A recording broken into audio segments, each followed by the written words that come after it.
I am Pari Ibrahim from the Free Yezidi Foundation. I'm the executive director. I think that is mainly the biggest one. I mean, Yazidis will not return to Sinjar if there is still a big question mark on security and safety. If Yazidis want to live in Sinjar again, there should be someone protecting the Yazidis for future violence. And if that cannot be guaranteed, Yazidis will not go back. But that is one of the big ones. There are also many others.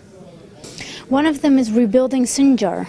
At the moment, we know that there are a lot of IEDs in the ground in Sinjar. There has been made a start to start a demining process, but until now also our family members are still in mass graves. There needs to be done a lot on the ground. Also, regarding politics, Yazidis need to have a voice. Without a voice, Yazidis cannot raise the issues that are happening at the moment inside of Iraq, inside of Kurdistan. So political presence is much needed. Another thing is also on the low level, discrimination, hatred, prejudices against Yazidis need to be identified.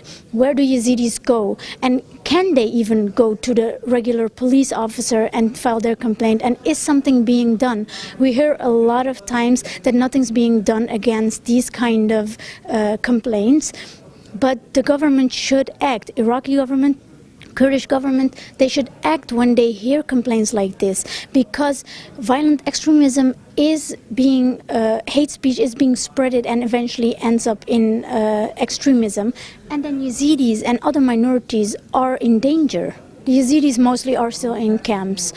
We hear sometimes that small organizations are trying to rebuild some villages.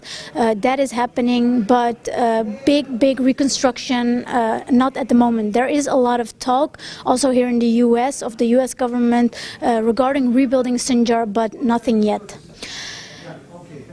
If we do not make sure that Yazidis are safe in Iraq, in Kurdistan, then Yazidis will be again tried to be eradicated by extremism. If we make sure that their safety, then we can prevent that. But at the moment, Yazidis are willing to go out of Iraq. They are basically pushed out of Iraq because there is no chance for a new future, a brighter future, somewhere where you can live in safety, somewhere where you can live in dignity. There is nothing like that at the moment. I think the Iraqi government has to step up much more. I mean, all the speeches that the Iraqi government gives on how they want to help the Yazidi community, much more should be done. We're talking about 4 years of ongoing ISIS genocide. Let's talk about why our women and girls are still held back. Why did the Iraqi government until now not manage to get at least a couple of girls back?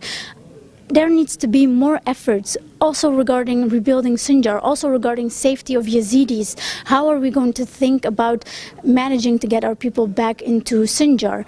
And also economics. We need to find work for Yazidis. Yazidis who are displaced at the moment are sitting in camps, no job, nothing. They cannot provide for their family.